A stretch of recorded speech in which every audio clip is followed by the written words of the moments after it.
A very good evening, ladies and gentlemen, and welcome to the 175th episode of Together for Education webinars brought to you by Notebook.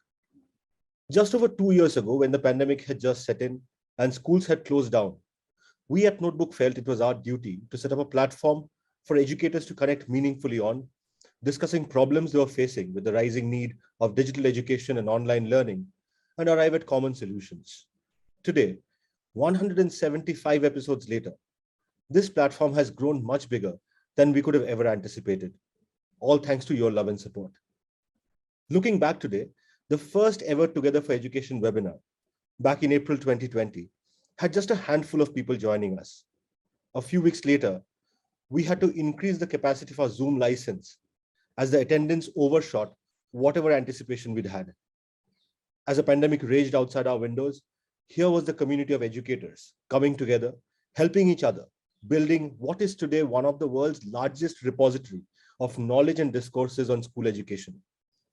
The fact that we could play a small role in what is undoubtedly a story of incredible collaboration has been our privilege. We at Notebook believe that we are just in the middle of a long conversation with incredible educationists of India. We have discussed extremely curricular topics here like digital learning, NEP and assessments, extracurricular topics like sports and theatre, topics like school finance and management, and even evolved topics like mental health. Today, we look at a certain way in which schools face a huge problem that perhaps some other corporates do. This is the retention of great teachers. Over these last so many weeks, so many years actually, we have learned from various school leaders that finding great teachers in our schools is not always the easiest thing done. Perhaps an equally difficult task, if not even more difficult, is retaining these great teachers. A young teacher joins, shows great promise. The school invests substantial resources and time in training that teacher, and the teacher becomes somebody really great. But then there are other places the teacher can go to. The teacher can move to a different city. The teacher can move to a different role, or can just move to a different career. What is it then that our schools must do to ensure that they retain the great quality teachers that they attract? Our first speaker on this topic today is Mr. Philip Burrett. Mr. Burrett retired as the Deputy Headmaster from the illustrious Doon School in Dehradun after 44 years of serving in school education across various institutions. Mr. Burrett served the Doon School as Housemaster, Head of Department, Dean of Activities, Dean of Student Welfare, Deputy Headmaster, Second Master, and Acting Headmaster with great distinction. He also carried out a visioning exercise for the Doon School in the year 2011 through an in-depth study of the number of British public schools and various schools in the US. Mr. Burrett qualified as a leadership trainer at Wellington College, UK in the year 2000. He is also an athlete, an adventurer, and a naturalist. And we at Notebook are privileged to have Mr. Burrett as our senior advisor and also our opening speaker in almost all of these 175 episodes. Sir, first, a big thank you for the wonderful support that we have received from you, year after year, honestly. And sir, over to you once again. Thank you very much, Bayo. I hope I'm audible. Perfectly, sir. Yeah, and this topic is very dear to me, I must say. Very good evening to you, Achin, Abhishek, Gagori, Meghna, and everyone there, our esteemed panelists and our guests who've tuned in. I help out with a few schools in this town and even outside Dehradun. And it is not a simple problem of one or two schools. All schools are facing problems of teachers leaving midterm, leaving before the exams, leaving children in the lurch, leaving at times that are not suitable to the school, even though they have terms and agreements signed on. Even residential schools which offer good accommodation, good salaries, education for their children and perks, they're all leaving. And there's this continuous movement. And I get a call saying, I want teachers, we want teachers. And this is especially post-COVID, and even in those two COVID years, we find that there's a lot of movement of teachers. There's a lot of insecurity, and schools have now got, they have 2-year contracts to be signed. Now, this is causing additional problems. Let's look at how schools employ teachers. There is the route one, which is advertisements. And, huge amounts of applications are gone through and shortlisted, and they're interviewed, and they're trial lessons and another round of interviews.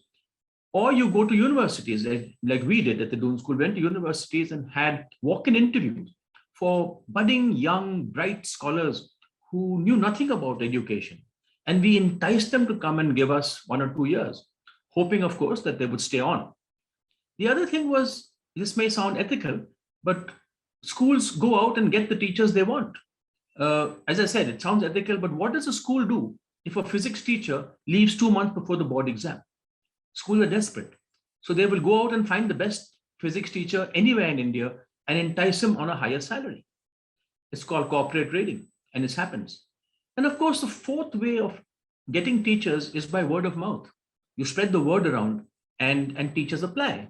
Even if there's no vacancy, sometimes schools should be, and I advise to take on a good, bright student, a bright teacher, even if there's no vacancy. I've seen professional and trained teachers, come into school and then leave and join corporate life because teaching was not their cup of tea. At the same time, I've seen people who have come in to teach part-time, just to spend a little time and stay on for years and years and become very successful principals. And, it's not about making a living. Teaching is about making a life. If you sell the type of life that a teacher leads, especially in residential schools and even now in day schools, it is the life that attracts people. It's not, I decided to be a teacher, so I'll stick to be a teacher. People leave. It's the life that is interesting. If you look at Dan Pink's motivational theory, it debunks this whole theory of reward and punishment. They are not any more motivational factors. What motivates teachers is the ownership, to give teachers ownership, to seeking excellence and finding the bigger picture. And these are the big reasons that teachers get motivated. We need to empower teachers. We need to help them grow into brilliance in whatever they do. And we need to encourage them to find a bigger purpose, a purpose bigger than just helping kids pass exams. Now, interviews, in my view, are not the best way in which you pick the best teacher, because what can a paper qualification teach you? A polite conversation, a cup of tea, you check for experience, you check the language and communication. But how can you judge loyalty, punctuality, integrity, honesty, confidentiality, teamwork? All these great qualities cannot be tested even in a week. As some schools, they employ a teacher and they give him a test week. Now, it is important to have a good, educated panel, people with experience who can gauge attitude rather than ability and expertise. Because people can acquire expertise through training and courses and professional development, but you cannot change attitude. One either has it or one doesn't. Sometimes a person who's highly qualified, and we've had these people, Stanford and IIT, who made very poor teachers because they had poor attitude. So while qualifications can be acquired, attitude cannot be taught. And therefore, one should look for the right attitude. Now, I think the head of a school must have his or her ears to the ground and to know what is happening with teachers. This is not spying.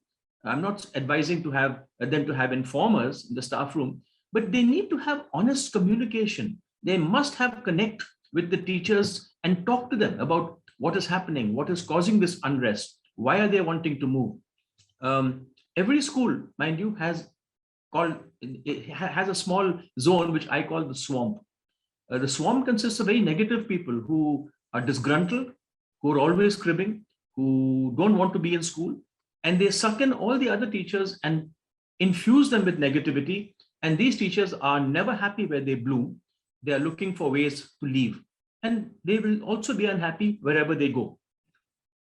Now, with the plethora of new schools springing up daily, there is a great lure for teachers to leave and join these new schools as heads and principals. There's so many openings for a head of department to become a principal or for a housemaster to become a principal. And the other thing is, heads need to, there is intrinsic motivation and extrinsic motivation. As I said earlier, rewards and punishment are very intrinsic. Salaries, better housing, they don't work. It is something deeper and intrinsic. The quest for excellence in your subject, the quest for, in-service training, the quest for writing a book, again, to find a higher purpose. These are the intrinsic, to be healthy. The teachers are healthy, they lead a very healthy life. And at the end of the day, health is wealth.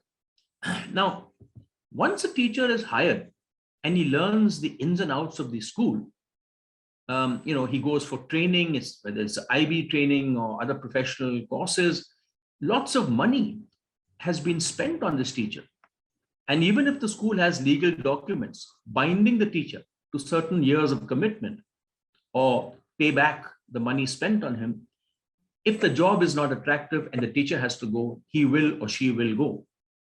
Management must be able to grow this individual and promote him through the system on a fast track.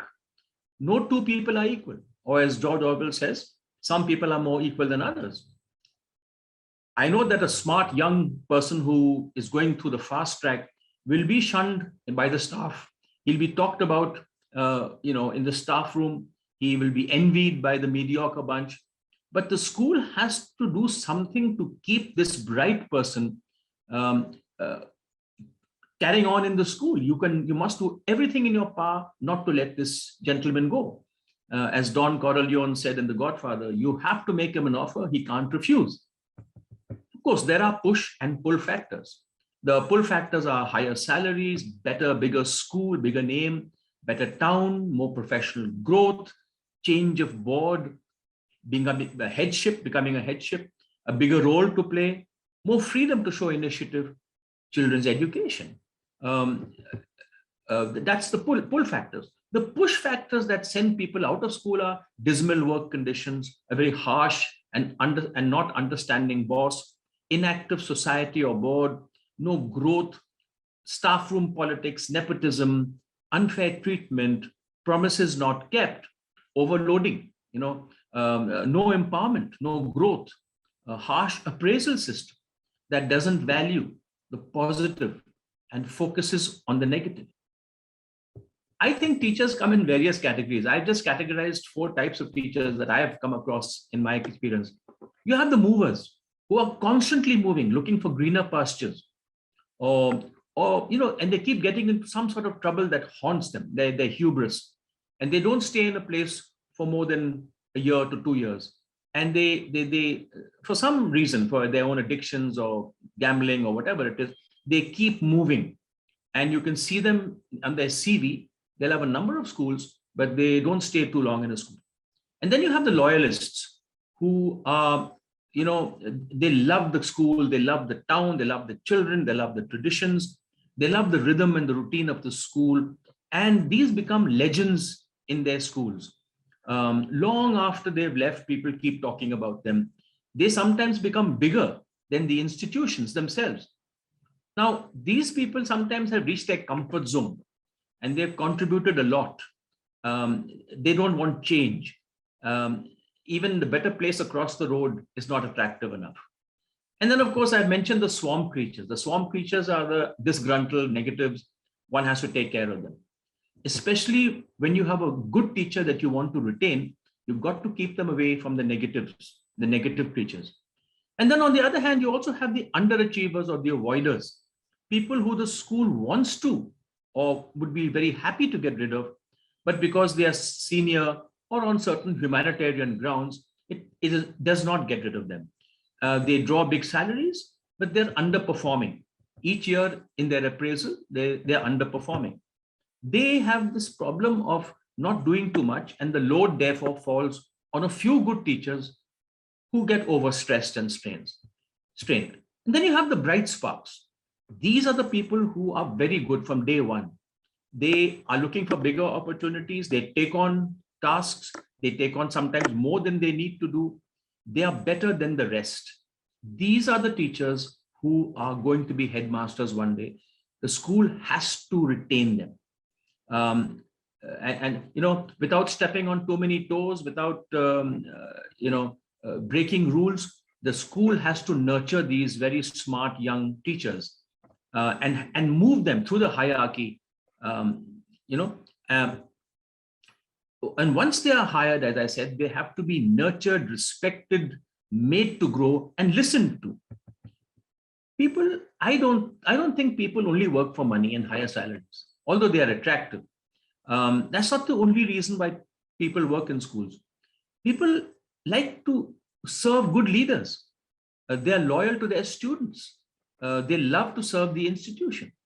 I stayed on at the Doon School for so many years because I just love the family life, the community life.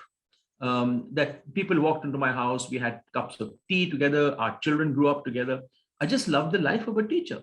And even though I was offered higher salaries and posts elsewhere, I chose to stay on. Um, Now, I think the best way to retain teachers is to know the teacher, uh, not to retain those who do not contribute, but to recognize those who do and keep them.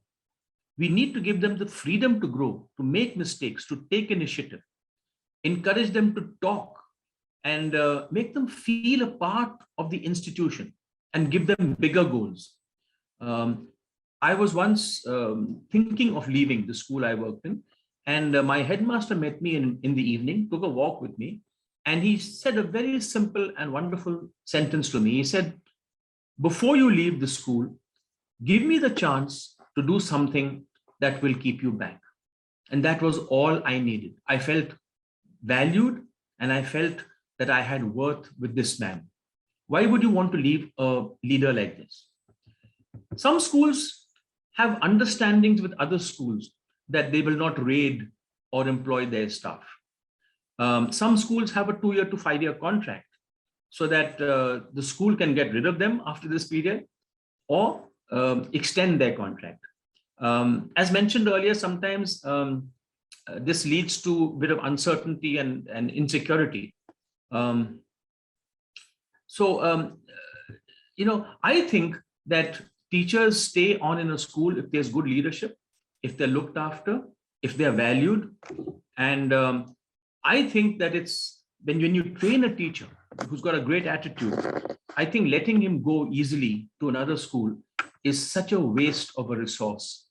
And there is nothing more valuable than a good, positive attitude, all-round good teacher in a school. Because at the end of the day, it is not the institution's infrastructure or the alumni, or nothing counts. What parents are wanting to see today is, are teachers being retained? Is the teaching staff good? And one of the worst things that can happen to a child's sense of security is whenever he goes to school after the term's holiday, as they will be going and joining school now for the autumn term, to see a new teacher in the class. It puts children back. Children love familiarity. They love familiar faces. They return to their school years later and hope to find their old teacher who taught them, of course, much older and grayer, but they want to see their teachers. They don't want to see the classrooms. And I think it's important that heads of school today sit together and work out strategies by which good teachers can be retained. Thank you very much for listening. And I hope that's okay to start with. Thank you, Shabayu, and over to you. Thank you so much, sir. Not just for today, but this is the 175th innings that you're playing with us as the opening batsman. Sir and I have always had a lot of cricket allegory and metaphor that we have spoken in. So keeping with that, sir, you are definitely in our Hall of Fame. Regarding the 4 different kinds of teachers that you alluded to, I believe no one in this particular audience has any sense of doubt regarding which particular category you personally belong to. Thank you. Thank you once again, sir. Thank you very much, Shabayu. Our next speaker, ladies and gentlemen, is Achin Bhattacharya. Achin is the founder and CEO at Notebook. A chartered accountant by training, Achin was a director at Deloitte prior to starting Notebook. He has worked in India and abroad in various senior capacities in GE, PwC, KPMG, and Deloitte. Achin is a fellow of the ICI and a member of CPA Australia, CPA Ireland, and CIMA US. He's also the recipient of the prestigious Indian Achievers Award. An avid reader and a passionate traveler, Achin has keen interests in economics, history, literature, and philosophy. He is a regular speaker at various forums and chambers of commerce and also contributes articles to numerous publications regularly. He is also on the board of some of the most renowned corporates and contributes significantly to their brand strategies. Achin, for the 175th time, over to you.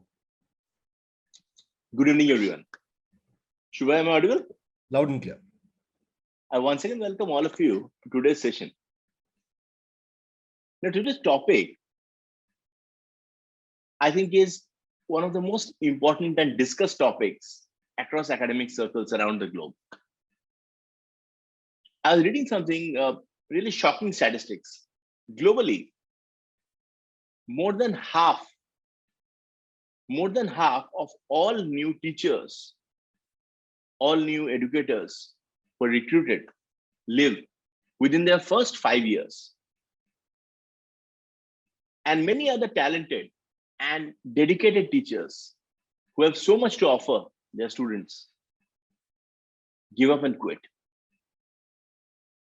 Now, I honestly believe that educators around the world wish to make teaching a long-term career.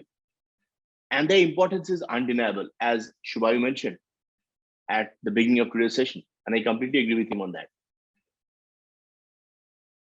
And many of them, most of them, look at teaching as a long-term career and not as a short-term job. There are educators who are so passionate about what they're doing, and they indeed want to make a positive impact. But the question is that today, if you look at this, that more than half of them living within first 5 years, and we are discussing about a global phenomena, that truly explains that there is something which we need to set correct. Now, the question is that, is it all about the paycheck? Is it all about the workload? Or there are other softer factors which are involved? And how important are the role of leaders? How important is mentorship? Burrett gave a wonderful and beautiful example. So how important is that? How important is mentorship in this? If you take a leaf out of the corporate world, I'd like to share a few very interesting and important incidents with all of you. I believe that best leaders around the world, they're all great teachers. That's one quality which is common across the board. For instance, Kundapur Vaman Kamath was a teacher, but he didn't work at a school or an university or stand in front of a class. Instead, he delivered his lessons at the office to the employees who were working with him, his colleagues, his juniors. During his 4 decades as a senior executive and then the CEO of ICICI Bank, whether he was offering tips on stakeholder communication or explaining the importance of ambitious goals, he treated each day as an opportunity to provide his direct reports with a customized masterclass in management. And over time, I was reading an article that over time, this approach transformed the company into a hothouse of leadership talent, accelerating its growth. And not only ICICI became one of India's largest, most innovative banks, Kamath was credited with molding a whole generation of countries' banking executives. And today, not only ICICI, even if you look at other important key players in the banking industry, many of the head honchos, many of the CEOs have been mentored by him. Now, world-class leaders like Kamath are a class apart from the rest. One factor is to the extent to which these star mentors emphasize ongoing, intensive, and one-on-one tutoring of their direct reports, either in person or virtually, in the course of their daily work. And this is one thing that, whether it be cognitive psychologists, teachers, educational consultants, they've long recognized the value of personalized instruction. It fosters not just competence or compliance, but mastery of skills and independence of thought and action. However, it's unusual to see this type of teaching employed in a business context. Normally, it's very unusual. And hence I quoted this as an example. And most studies have found that most of the leaders in the course of their day-to-day work fall back on more traditional employee management and practices, such as formal reviews, making professional introductions, advising on career plans, acting as sounding boards, or helping to navigate internal politics. Now, that's more usual stuff. However, some leaders do occasionally find themselves imparting a lesson or two, but very few of them do it as a part of their core job on a daily basis. So exceptional leaders are teachers through and through. They routinely spend time in trenches with their employees, passing on not only technical skills, but also, I guess, general tactics, business principles, and life lessons, which are equally important from their own wealth of experience, decades that they've spent. Now, their teachings are very often informal and organic, flowing out of the task at hand, because it's essentially on the job. But the impact is unmistakable. Hence, their teams and organizations are always some of the highest performing in the industry, in those sectors. They become leaders. I was reading about a manager who worked for real estate CEO and investor Bill Sanders. He wrote that Sanders often gave advice on conducting oneself professionally.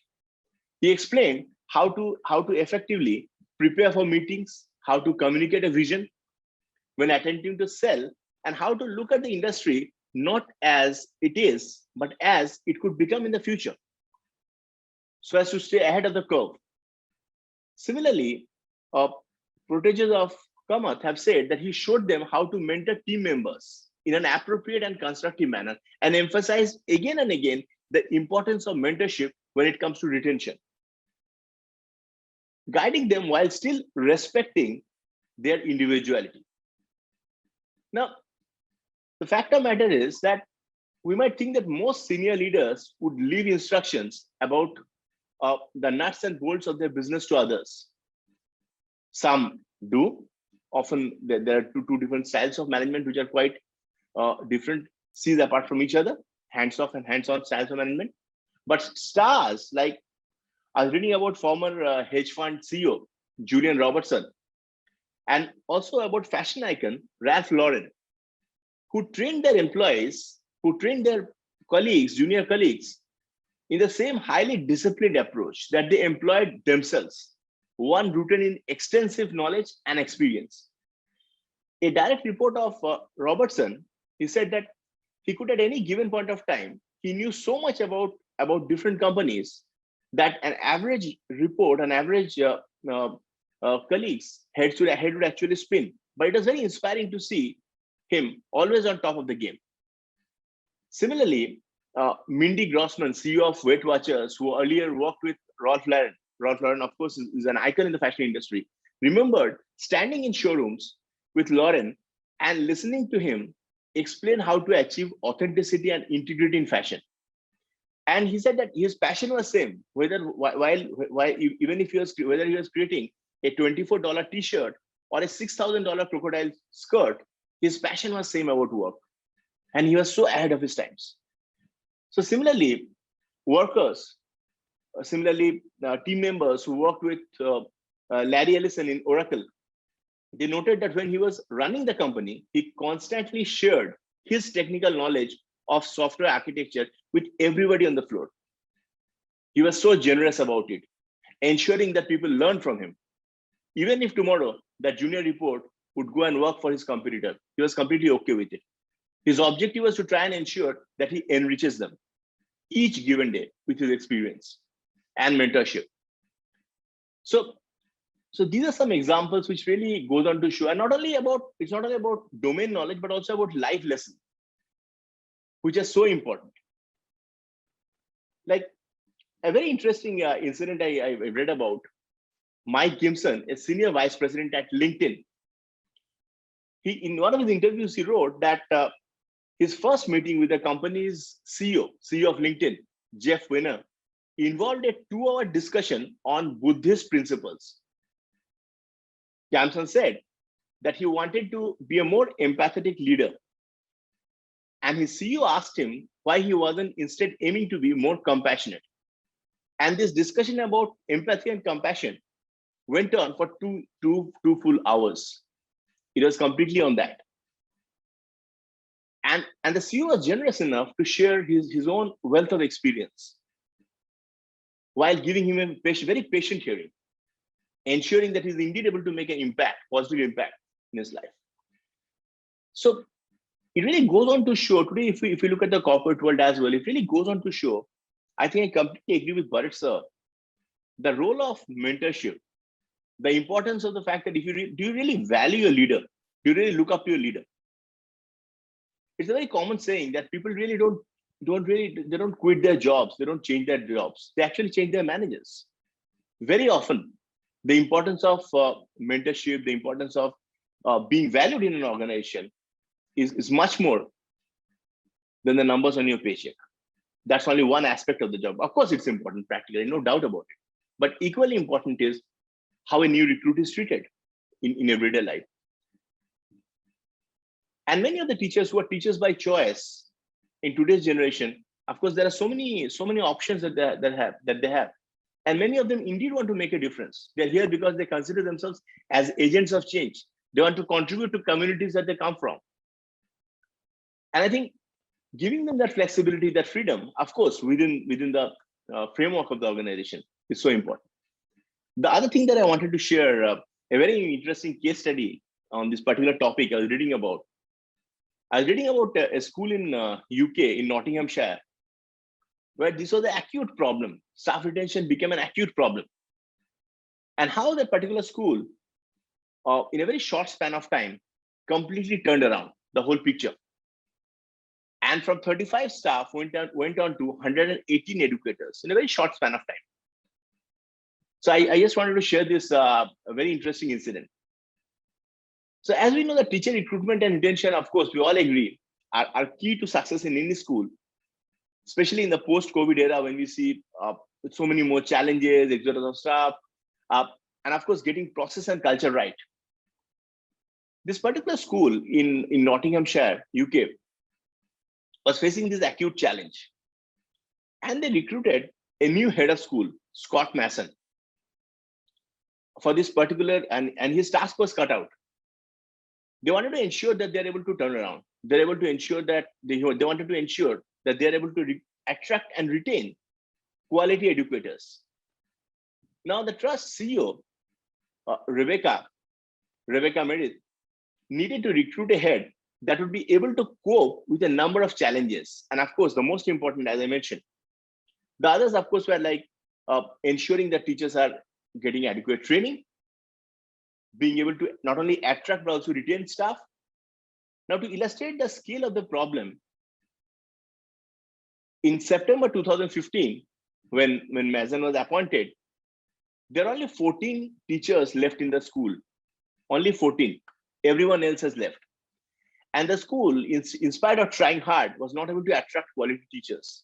So most replacements were on temporary contract because of this huge turnover of staff. Now, Mason knew that it would be a challenge, but he believed that children and families, communities that they come from, definitely deserve much better. So he wanted to bring stability to the school so that the quality of teaching and learning would start to improve. With stability, he would be able to attract better recruits as well. And he was very clear about it. Also, the other most important aspect which he gave a lot of emphasis on was going through the exit interviews. He wanted to first understand why people left, why quality educators were living in hordes. What was their feedback? Can it really actually help the school to improve? So he actively encouraged the culture of exit interviews and also went through all old exit interview files, trying to find out that what were the reasons. Even he got in touch with some of them who were no longer with the school to find out what actually was their concerns. Again, now when he started this, initially he took some key steps in recruitment. Initially, he started with the top management and restructured the school's leadership model.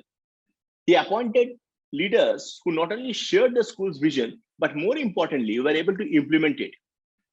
He then focused on newer teachers by creating a more forward-thinking recruitment strategy. He wanted to ensure that he advertises as early as he could in the recruitment cycle, and also decided that although it was very difficult, he never wanted to appoint someone out of desperation. Instead, if required, he was ready to re-advertise.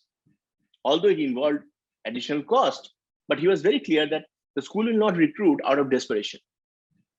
The other thing was that with regard to onboarding process, he wanted to make it more robust so that new teachers feel at home, so that support structures are put in place. So every new recruit had a peer coach or mentor to ensure that he or she is more comfortable. To increase the interest in school vacancies, they also started participating in few recruitment fairs, and instantly the results came in. Initially, when the school was trying, not even single applications were coming. Later point of time, for each new role, they're getting more than 50 options, 50 more applications coming in instantly because of more visibility. Now, recruiting staff was only I'll say part of the puzzle. He had to work hard to understand the factors affecting teachers' retention rates, understanding why people leave, learning from their feedback. Now, one aspect was, of course, workload. He found out that there was few areas of work which were unnecessarily duplicative. He got rid of them. He ensured that processes were more robust, implemented new policies, new anonymous surveys were put in place so that teachers' feedbacks were directly coming. Career development plans were made for each individual teacher and was discussed with them that this is your growth path, this is your trajectory, this is where we want to see you. And to ensure that we are able to achieve this particular roadmap, we are able to put into practice, this is what you have to put in, this is what we expect from you. This kind of, whether that be, in terms of their skills, upgrading their skills, in terms of putting in more, taking more additional responsibilities, etc. The other thing was, of course, taking a look at the reward system to ensure that they're more motivated. Now, teachers also responded. And the other aspect was that whenever required, for instance, there was I was reading about a particular incident, the school's deputy headmaster retired. So instead of recruiting in a hurry, he ensured that someone from one of the group's other schools, one of the sister schools, came in for a temporary period so that he gets more time to actually do a thorough due diligence and recruit someone who is the best person for the role. And the results soon flowed in. The school actually became a model school in terms of recruitment. So much of, I was reading out quite a few articles in UK with regard to this particular school. It has been discussed actively in journals that within a very short period of time, he was able to turn it around. From dropping to just 35 staff, he had 118. Initially, when he came in, around 18 people. And from there, 118 within a less than a year. And that too, quality teachers, educators who are passionate about the role. So it's always about the children. He knew that children deserve better. He wanted teachers who are passionate. Now, and also in turn, he also ensured that educators had excellent job satisfaction and they had faith in the leadership. They knew that their careers were in safe hands. They knew that, okay, this is my career path. This is what I'm up to. This is what I can expect from the school if I ensure that I keep my end of the bargain. So I think these were a few things that I wanted to share. Of course, today's topic is a wonderful topic. Burrett has shared with us some really unique points. And we are very experienced and senior panel here today, all very senior educators, principals with decades of experience. And I'm sure they're going to share their perspective on this, real life case studies, their own experiences, example. And we really eagerly, I look forward to listen to them and learn from them. I thank all of you again for giving me a patient hearing. Over to you, Shubhai. Thank you, Achin. Thank you for that wonderful presentation. Well, ladies and gentlemen, as Achin mentioned, we do have a fantastic panel lined up for you. But today being episode 175, we felt it was right to take a look back, take a journey down memory lane and see how these last 175 episodes, this entire period has gone for Notebook. And we invite you to be part of our journey. Have a look.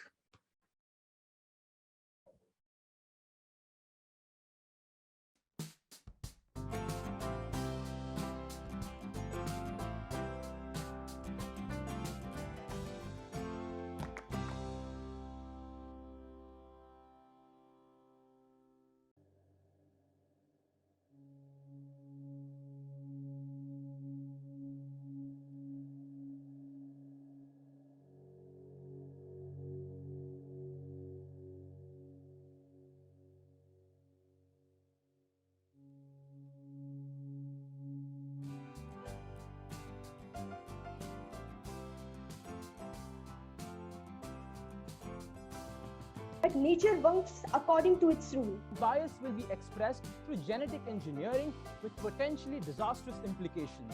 This next fact. But take a moment and think about how often do we click?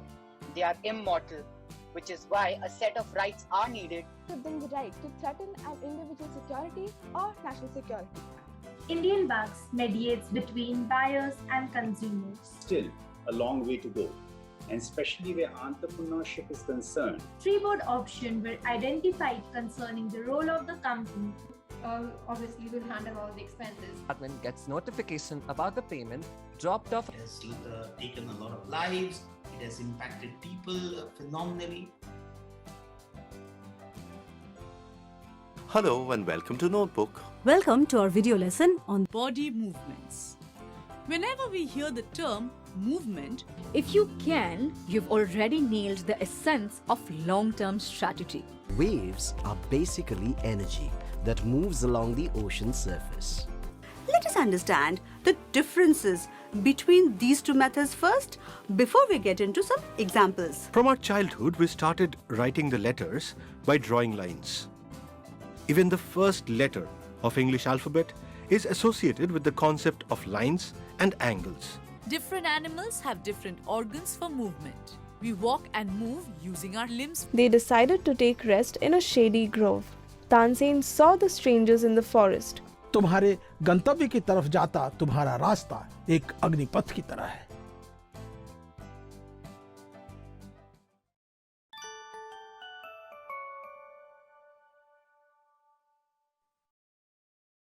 That, ladies and gentlemen, was a brief of the journey that we've had. And once again, we thank all of you so much for having been a part of it. It is now my privilege to introduce the wonderful panel that we have for you today. We have with us Mrs. Rachana Bhattacharjee. She's been working as the principal at the Unicent school in Hyderabad for the last 10 years.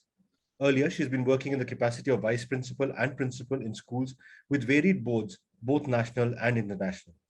A double master's in science and education, one of her beliefs are that teachers make the maximum difference to the achievement levels of students at all levels.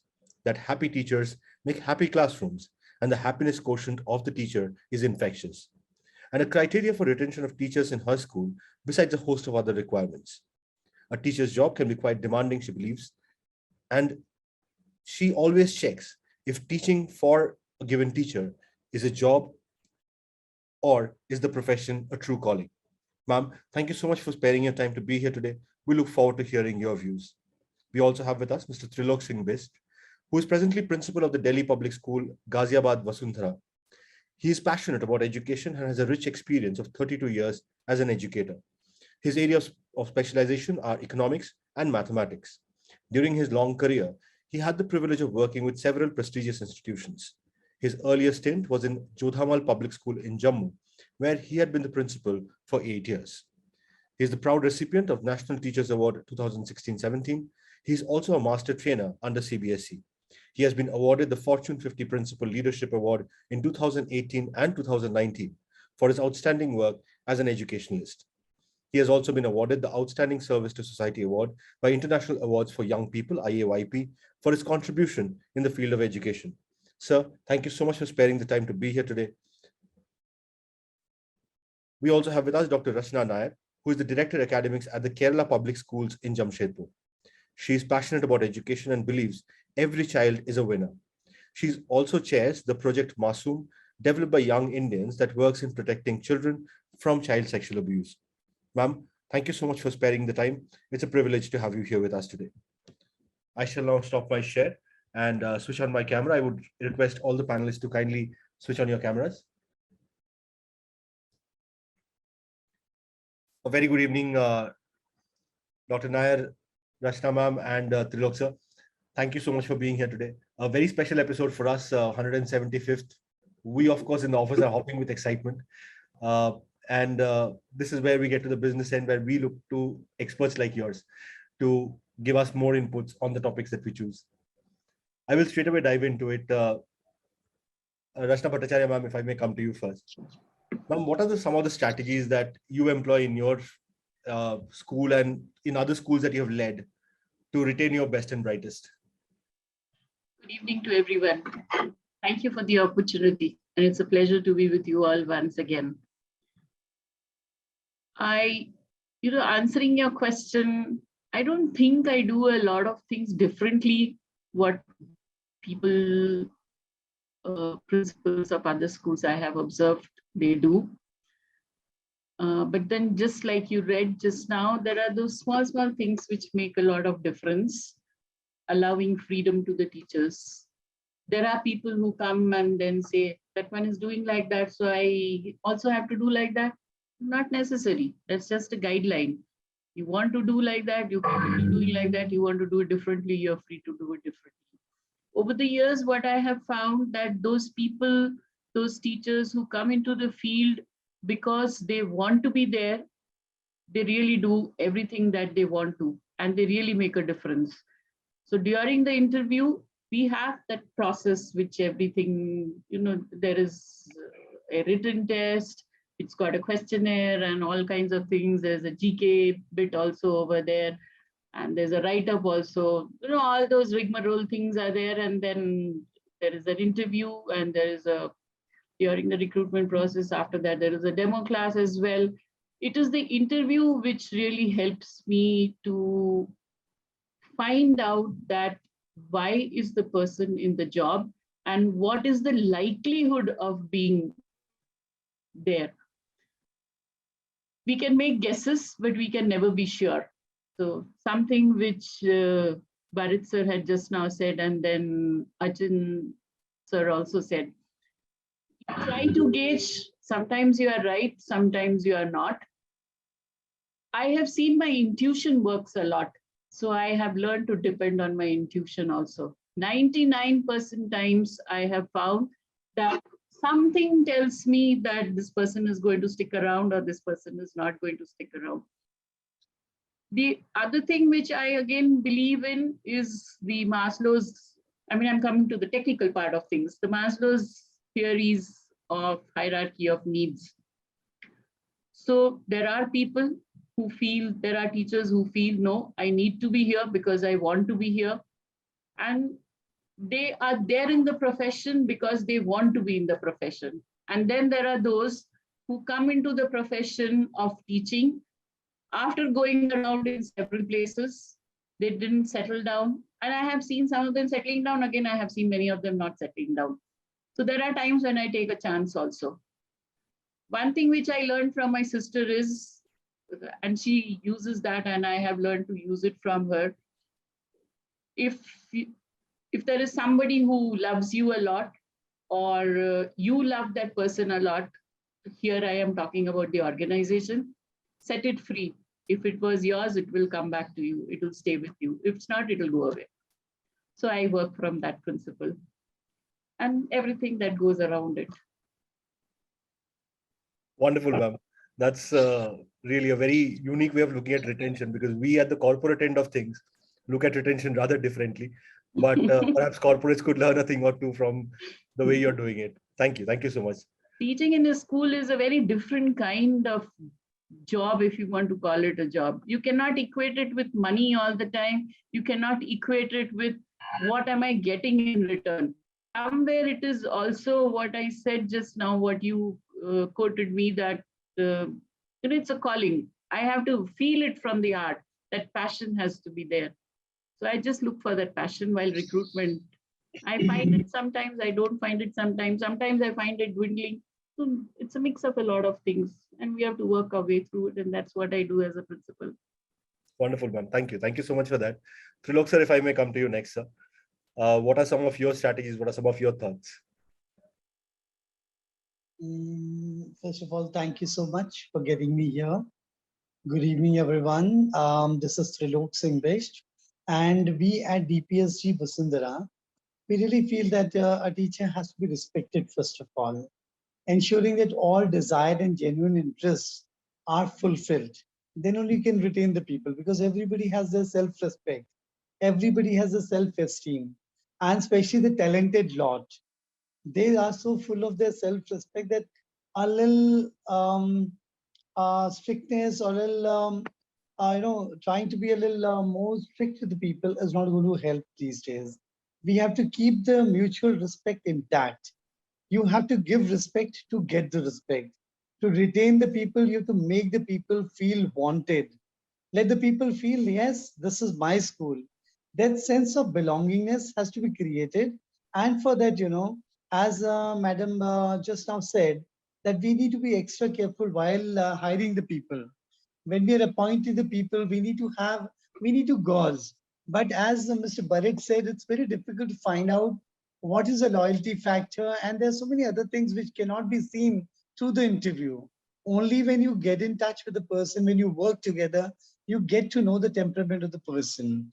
Whether the person is working while you're watching or is working without being watched. There are some teachers who just see the principal and start pretending to be doing a lot of work. So we need to gauze, see, find out, and look at the talented people and ensure that the good people are not going to leave our organization. And we must ensure the sound mental health and the physical health. And we must create opportunities for further strengthening these people.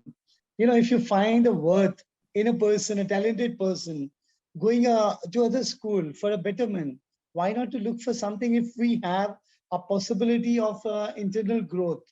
We must try and do that for these people to retain them and get the benefit to your students. Because I believe some of the talented, I have the experience of life. There was one of my teacher was physics teacher. He was so very good. He would give me the best possible result in CPSC. But he had so much the temperament, he has so much the attitude at times. So you need to know how to handle the people. People management is very, very important when you talk about retaining the people. If you also, get impulsive as a principal, as a head of the school, then it's very difficult to retain the good people.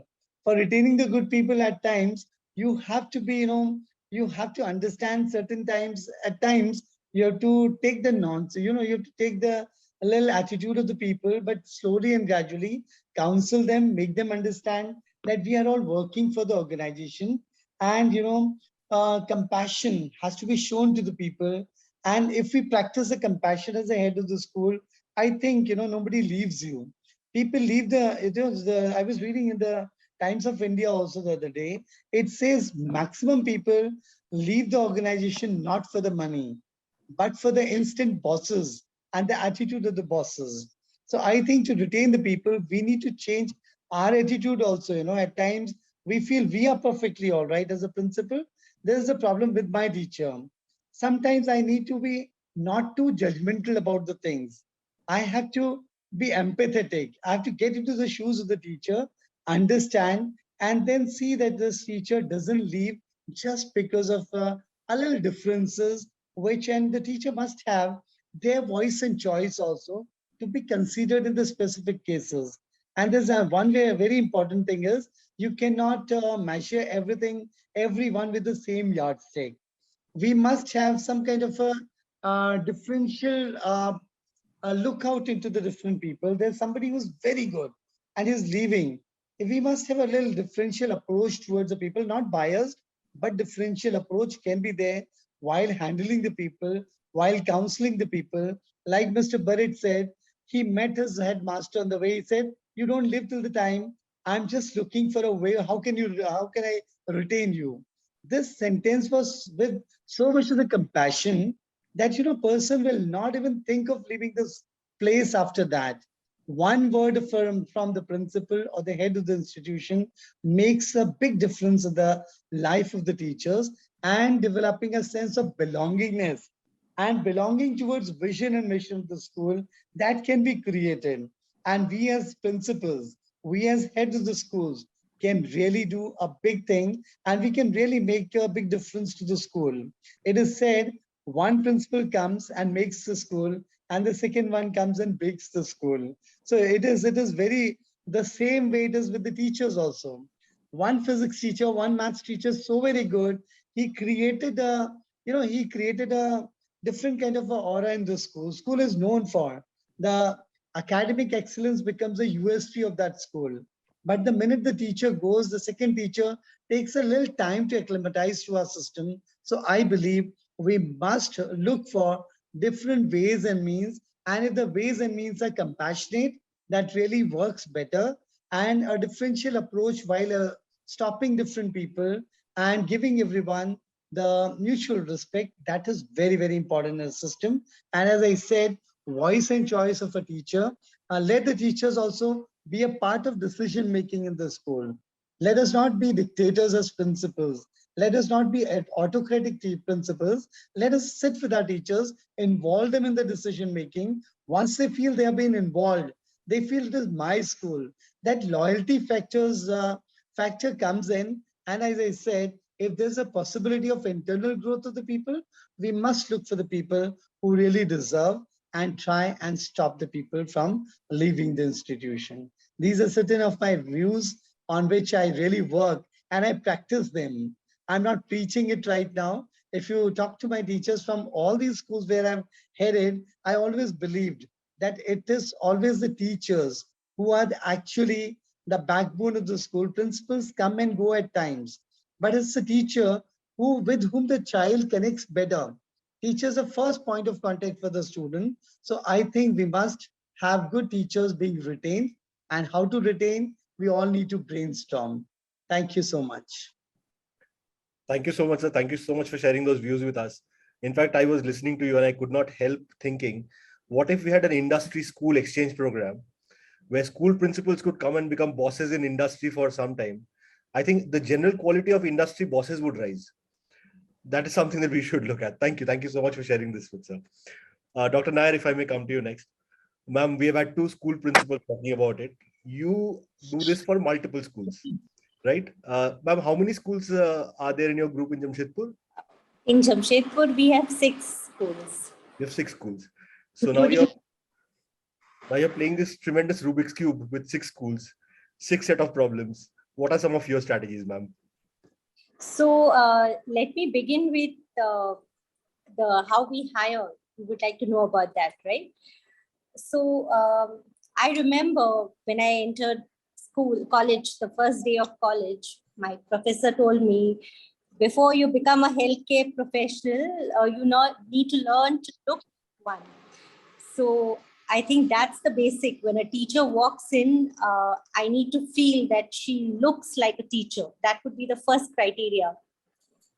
Secondly, we have a very detailed application form, which comprises of around 3 pages, wherein we ask questions related to their interests, the newspapers they read, the websites they visit, what do they think is the impact education can have on youth, and why do you want to become a teacher, various things. So once you read that application form, you would get almost a clear idea of the person, if the person is honest. And then we have a demo class schedule. We talk to them and then we call them for a demo class maybe after a couple of days, so they are well prepared. And after they are recruited, we have a mentoring program wherein they are under somebody and we explain the work culture of KPS. You know, every institute has got something that's typical of that place. We have many policies wherein one of them, to name one, is an open door policy that we follow. Both where parents are concerned, they can walk in and speak to the principal, the director, anytime with an appointment. And even when it comes to the teachers, they can approach us anytime, the management, any problem they have. So once they are inculcated into the system, then we constantly monitor them, as all schools do, on observations and the routine stuff. Now, this is how we hire. Now, how do we retain them? That is a fixed, that again, like I would say it's like a bullseye target that we have. And at the core, of course, is salary always. That's what today everyone is looking at post-COVID. And then followed by that, I feel, is fair leadership. That comes very, very true. I see, in fact, a couple of iterations which we had, I could attribute to unfair leadership. because salary can always be negotiated at the table. But once somebody feels that, things have been unfair, then it's very difficult to hold them back.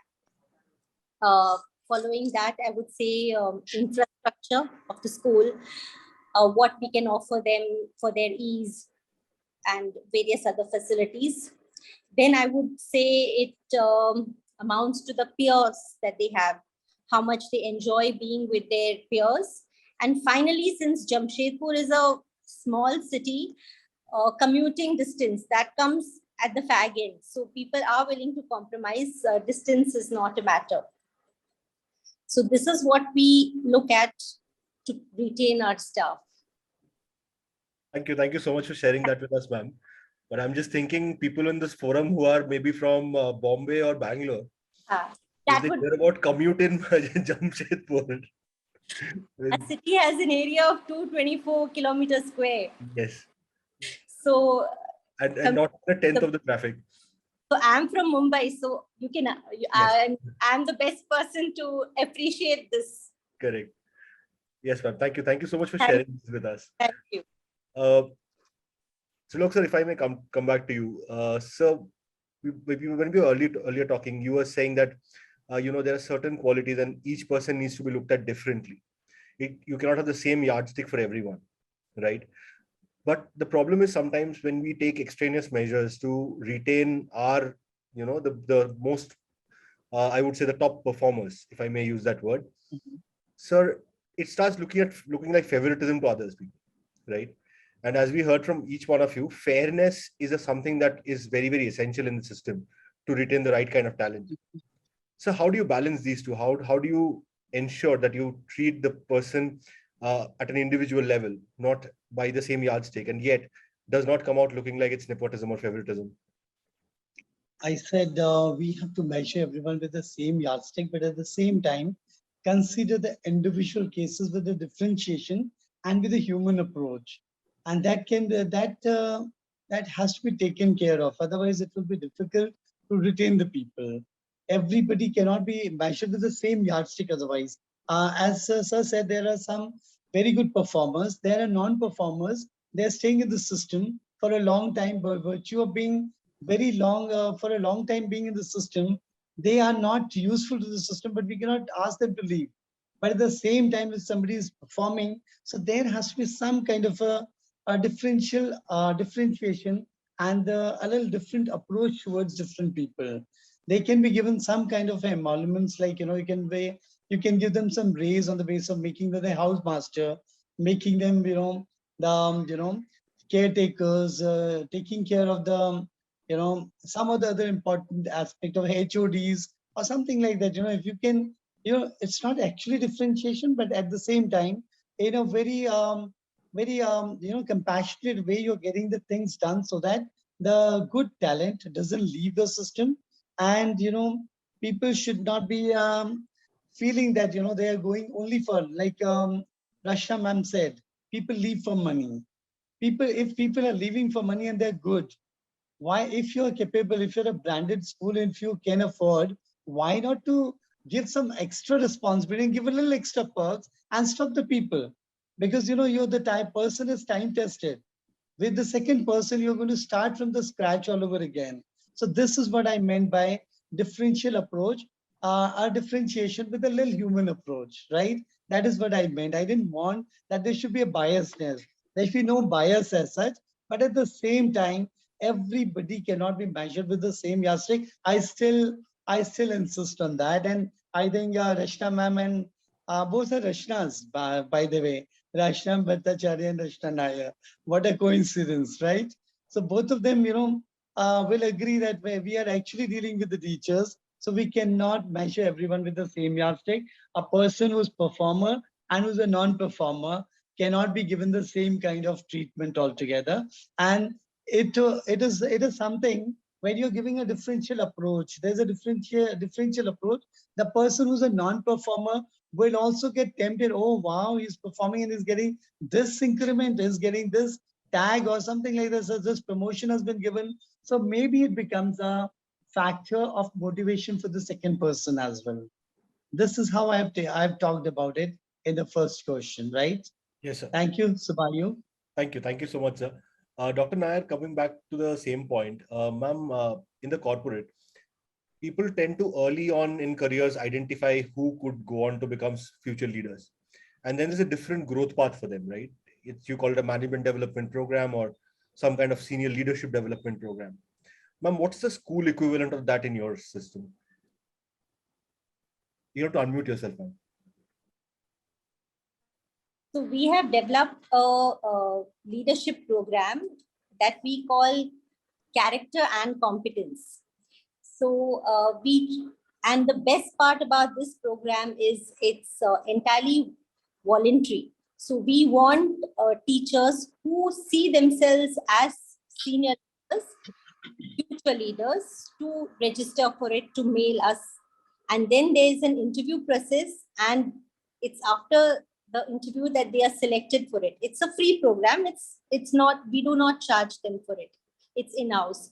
And we have experts come in to train them from different parts of India. And we started it before COVID, just before COVID. So we plan to continue it now going on. And so we have a pool of second ring leadership who will step into the shoes of our leaders. And I just wanted to mention one more thing about the salary. We are a very budget school where we charge fees like something like 1,500 per month. So even though we are a huge chain, our input is just the fee structure, and we try to do the maximum possible. If so that's why sometimes if the salary jump is very high, like 20,000 plus or something like that, it's very difficult to hold them back for this reason. If it's a few thousands here and there, we always, if the person truly deserves it, we kind of make it. Right, ma'am. Actually, Rachna ma'am, what you're saying, there's a big difference. There's a case-to-case difference between the schools. Yes. Like we pay our teachers more than 1 lakh, 1,50,000. So our teachers normally don't change. Yes. We have for 20, 22 years, we have teachers with us. We charge heavily and we pay heavily. So we don't have this kind of a problem altogether. It's only the leadership position for which people move. For that, we have created a school leadership programs, a school leadership conclave we have twice in a year, where we just find out how many teachers have that potential they can be brought to the middle level management at least, where the middle level leaders like coordinators, HMs or HODs, this is what we can look into. But beyond that, what you're saying is perfectly all right. If somebody is moving from 1 lakh to 3 lakh, then we can't retain. That is really very, very true. But then we have to send the people off with happiness. We have to congratulate them so that when they leave, they still carry the legacy of the school and they talk good about the school, and they are the ones who can be the contributors to get us better teachers for elsewhere. So I think you're very right. For every person, we cannot compensate with the money, because it depends case to case how much is the increment like. Yeah. Yes. Thank you. Rachna Bhattacharya, ma'am, if I may come back to you. Ma'am, this goes back to an incident that I had with one of the teachers from your school. You had a team participating at Notebook Ignite, the entrepreneurship contest. And unfortunately, the numbers that the judges gave, etc., I think after the semifinals, the team was not moving forward. The teacher who was managing the team, I have rarely seen such strong sense of ownership across any level, right? It was like, we have stopped her family members from moving ahead in the contest. And it really touched us, the kind of ownership that she had. Ma'am, you earlier spoke about the Maslow's hierarchy of needs. What are some of those epistemic values that you can take care of? Besides, I'm sure salary is a big concern, but what are some of those epistemic values that will make a teacher develop that kind of ownership? I don't think I'm going to say anything new. There are points which have already come up. Ownership makes a lot of difference. And that ownership comes, probably it's something like a give and take relationship. Each one has to do for the other also. So, I mean, in a school system, the principal is considered as the management representative in the school. And they the teachers in the school look at me as the representative. Since you've taken up this particular episode and you're talking about the school, about my school particularly, so I am trying to explain how I operate. So one thing is, it's not that it is like that for all the teachers. There are teachers who don't have that kind of ownership, but yes, there are teachers who have that ownership, and we need to respect that.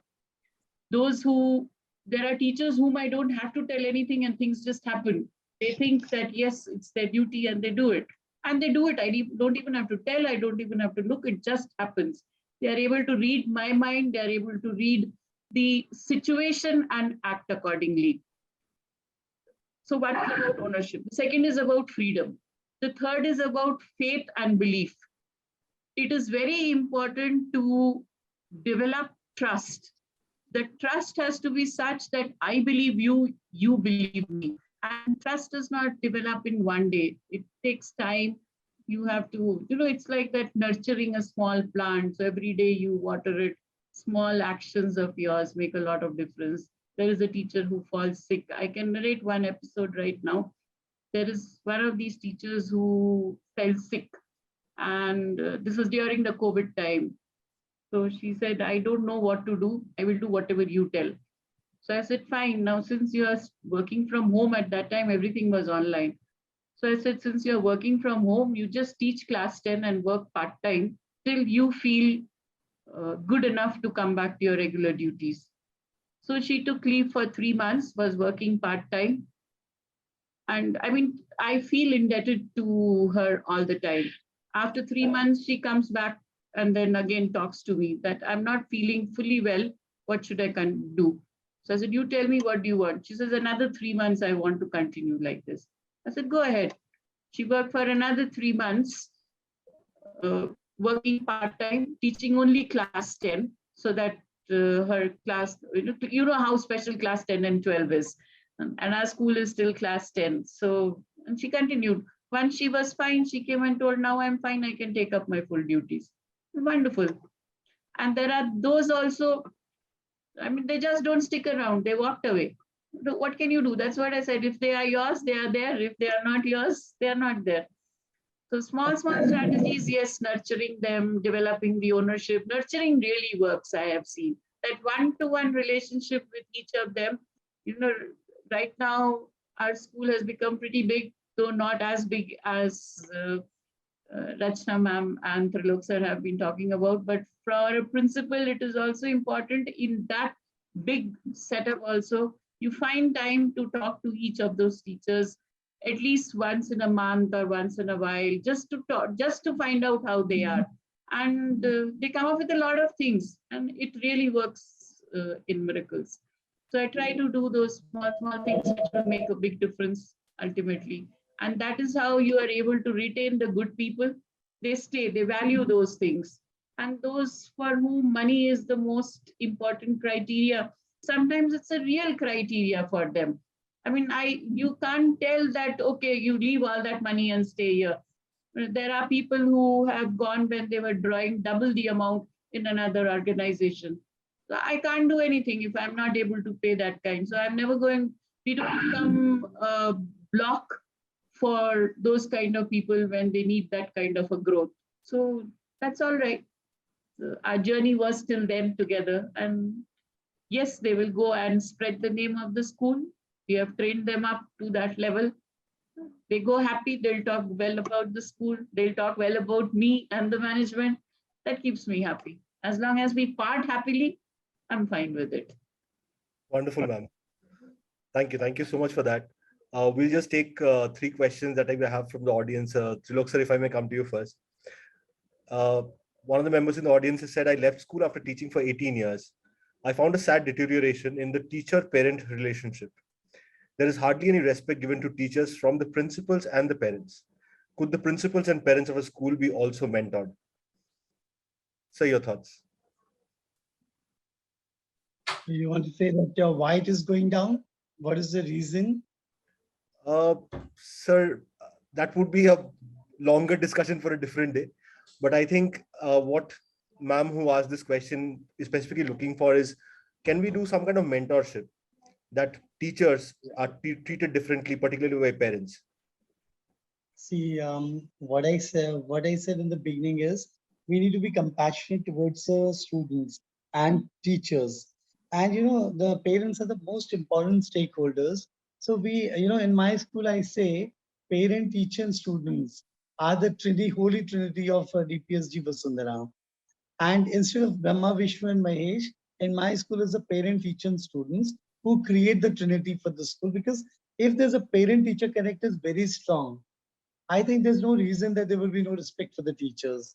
It's always, if the teachers and parents are connecting, they are going to respect the parents, teachers, and teachers are going to respect the parents. It's a mutual always. It's if a parent is coming with some complaint and we are very rude with the parent, then where are we earning that respect? At times I find some of the schools, they don't have that open door policy that the parents have a problem. They say, take the appointment. And after 3 days, the appointment comes. By the time the problem is already sorted out, either the parent is sorted out the problem or applied for the TC, or he is really, really against the school. So why do we wait for this kind of, why we want to get such things figured up in the system? I think it depends on the system altogether. As a principal, we need to groom our teachers. We ourselves, first of all, have a pleasing and cheerful demeanor, As a principal, gone are the days when you were standing with the grumpy face, walking in the corridors with no smile at all. Today, the time has changed. It's not the same time like when we were students. We were so scared of going to our principal's office. Today, the children have the big voice and choice. They take the ownership of their learning. They want to come to the principal. They want to go to the teachers with opinion. They want to reflect upon what has been done, how it should be done.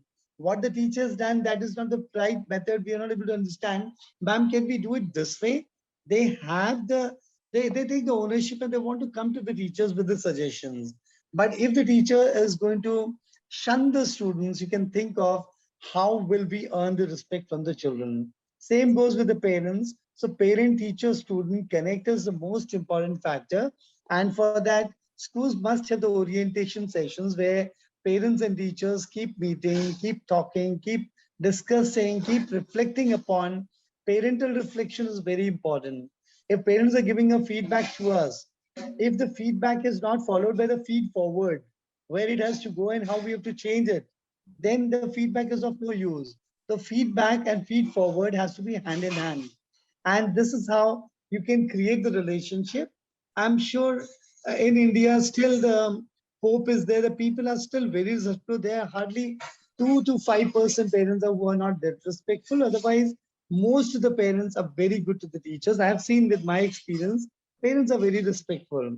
It's only we give them sometimes a chance to be a little boisterous, And why we give the chance? Because we also become impulsive at times. So I think a lot depends on the hands of the teachers and the principals. And I would take the onus. We would try to bring the change and we would lead the change. We would be the change makers. And, this can happen. It's not that grave a situation at the moment. Still parents, teachers still still have a lot of respect in the society. Yeah. Thank you. Thank you so much for that, sir. We'll go on to the next question. Dr. Nair, if I may come to you with this one. Ma'am asks, why are performers given more responsibility as an incentive, while non-performers get the same pay, but get away doing less work? This used to happen years ago with us when increment was not performance-based. But now increments are always performance-based. I think most institutes now must be having performance-based increments, I believe. So I have never come up with this grievance. In fact, when we did not have performance-based increments, we used to get these questions. So that's why we switched over to performance-based increments. But I completely agree. It's very unfair to the way she or he mentioned in the chat as a question. It is an unfair practice and it has to be corrected if a school is doing it. Right, ma'am. Thank you for that. The last question, Rachna, if I may come to you. Rachna Bhattacharya, ma'am. Sir asks, one thing that comes with performance appraisal and evaluation is the acceptance of the appraisal by the person being appraised. This is where people attribute biases or favoritism. So how does one deal with this perception? See, if I am accused of practicing favoritism, so I say, yeah, I am favorite at times. I have my favorites. Now, if you want to fall into that category of favorites, these are the things you'll have to do. And I make a list of them. You do all those things and you'll become my favorite also. One episode I would like to narrate, probably it will give some idea. It was sometime back, one of the teachers and the headmistress, they had a fight. And then they came to me. So the teacher was crying, literally sobbing. So what happened? No, she told me that she is the headmistress over here, that you don't know how to do this, you did not do this. I said, fine. She said all that. Any of the things that she has said was wrong in that. Has she accused you of anything which you have not done or you were supposed to do and you have not done? She said, no, I was supposed to do it, but I could not do it. Then why are you crying? So she could have told me in a better way. I said, okay, what better way do you want? So why did she say that I have not done it like this, but I have done it like this? So I said, okay, you demonstrated to her how you wanted to be told. So the teacher then actually demonstrated to the headmistress that I want to be told like this. I told the headmistress, fine, now you tell her like this. I said, now does it satisfy you? Yes. I said, go and do it the way she has told you now. So that's how favoritism happens. And that's how when sometimes that day it was the headmistress in that position. Sometimes I'm also in the same kind of position. So I tell them upfront, you tell me, this is my goal. I want it done like this. There are two ways only, either your way or my way right now. You choose which one you want and we'll do it. So that's the answer that I have to the third question. How do I deal with perceptions and favoritism? Wonderful, ma'am.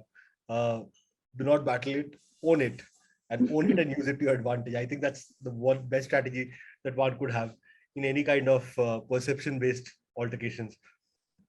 Well, thank you so much. I mean, I have no idea how this time just went by. So many episodes, and I firmly believe the greatest beneficiary of all of these discussions has been me, because I tend to sit in on these panels, learn from all the eminent educators, and such a fantastic learning journey it has been. First of all, Burrett sir, thank you so much once again for giving us such a wonderful start. So those 4 different types that you spoke of, I'm sure we see them in all walks of life, and the importance of identifying the right values, the right kind of systems that would keep the most bright teachers motivated to stay on with a particular organization. Thank you so much for sharing that with us. Rachna ma'am, thank you so much for telling us about the values of giving somebody the freedom and further epistemic values that drive a sense of ownership amongst teacher. Bist sir, thank you so much for being here today.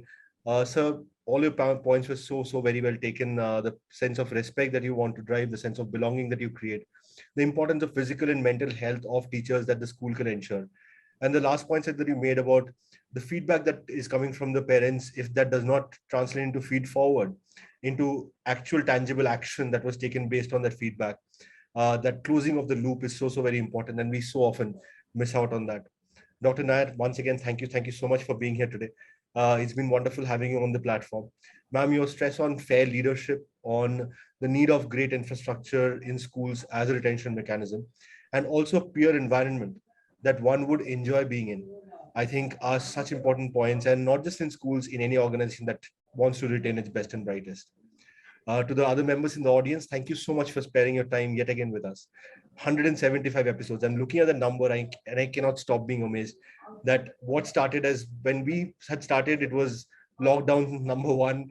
We thought it would last for 2-3 weeks. We had planned for 2-3 webinars, and today is 175. And with your love and support, we intend to grow bigger. And we hope we would continue to remain relevant and of importance to you. Thank you. Thank you so much for all the love and support. We look forward to seeing all of you again for our next episode. Until then, please take care, stay safe, and goodbye. Thank you very much. Thank you so much. And congratulations to Notebook. Thank you. Thank you so much, sir. And thank you to Mr. Burrett for having me here today in this platform, right? Thank you. Thank you. Thank you. Thank you. Thank you. Thank you so much to everyone.